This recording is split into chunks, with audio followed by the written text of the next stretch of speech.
Hello, today I'm in Audi Q5.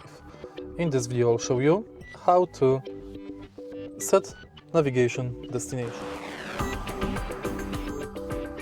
the beginning, take a look at the screen display. Go to navigation and now you can select country, town, street.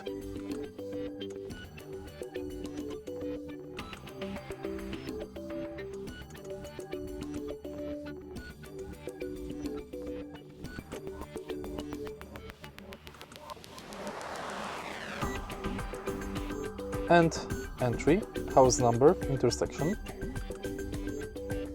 and select Start Guidance. Of course, you can select also destination from memory or POIs. Once the navigation is set,